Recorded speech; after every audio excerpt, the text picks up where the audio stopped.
after Ramadan. But it should be the condition that she fears for her health and for the baby, like the baby is very sickly or seems to be weak, or she herself is physically weak, and when she tries to fast, she finds herself, breaking down, there's not enough to feed the baby, etc., etc. Those type of circumstances, then she's allowed to. But just to say, she's feeding the baby, she doesn't have to fast, no. It's a misconception that people have, that automatically, just because she's breastfeeding, or because she's pregnant, she automatically doesn't have to fast. No. It's only if she fears for her health, or for the health of the child, that she's allowed not to fast.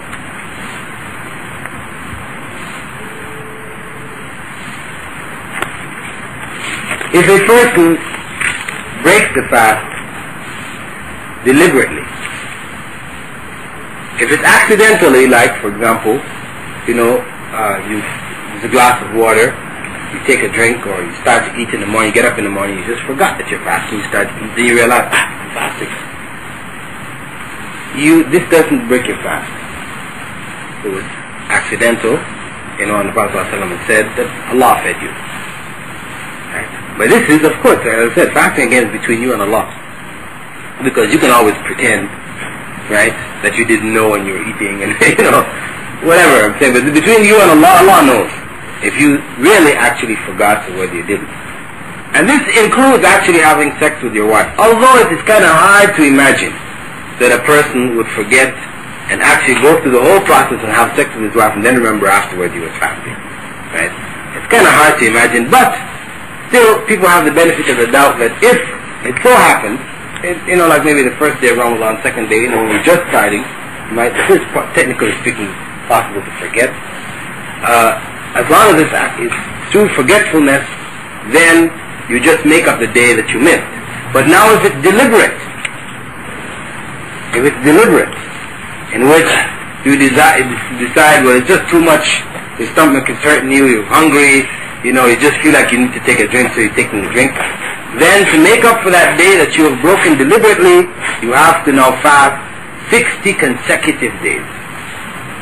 60 consecutive days, meaning that if you fast 30 days and then you didn't fast the 31st day, you have to start all over again. 60 consecutive days, 60 days, one after the other.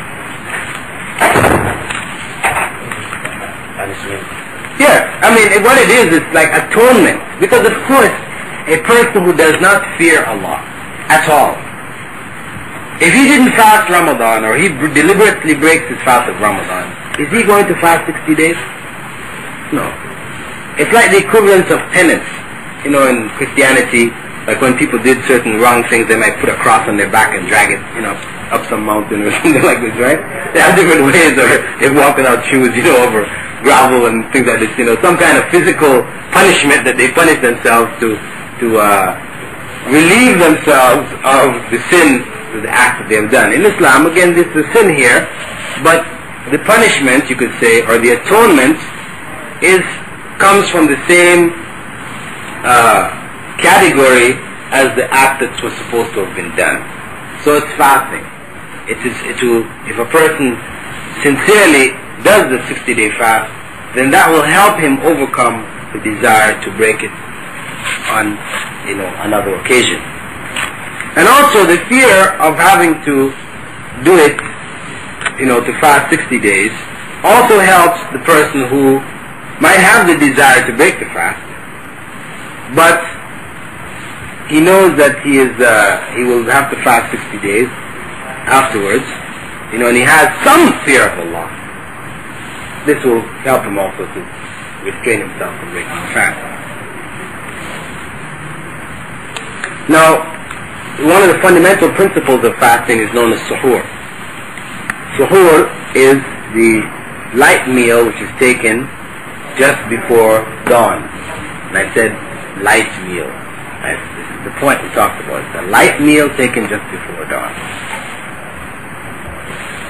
If a person wakes up and sunrise is already there, or the light is in the sky, the adhan has been given already, he is not allowed to eat then. He has to just go into the fast. But that meal, some people also go to bed deliberately, knowing in their mind they have no plans to get up for suhoor.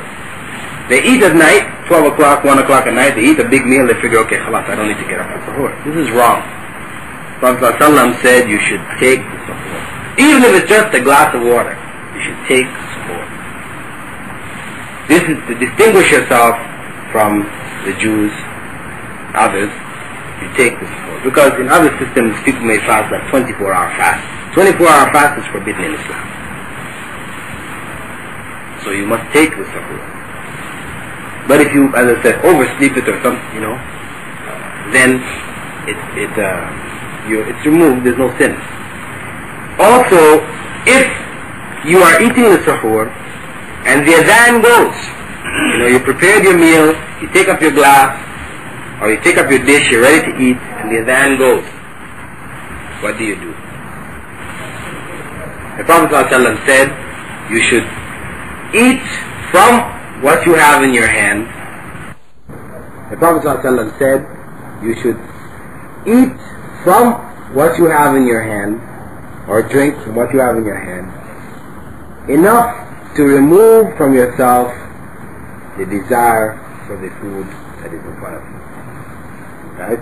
So the adhan goes, you have the bowl in your hand, either if you started eating or you haven't started, you eat, finish till you feel comfortable from what you've eaten, you put it down and start fasting.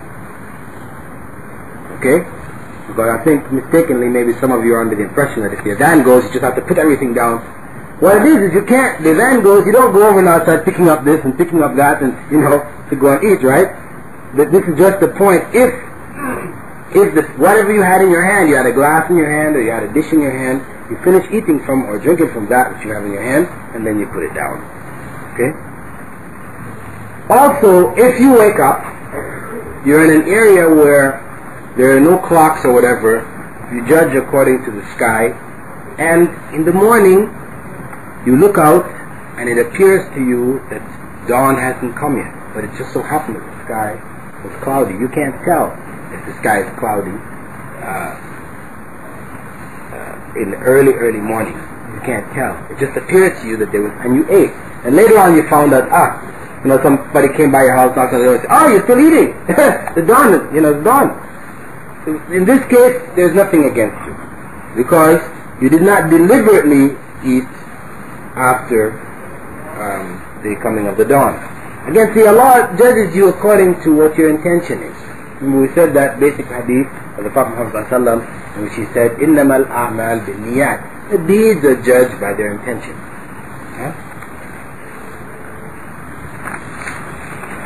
The other basic principle or practice in the fasting is called iftar, and that is the breaking of the fast.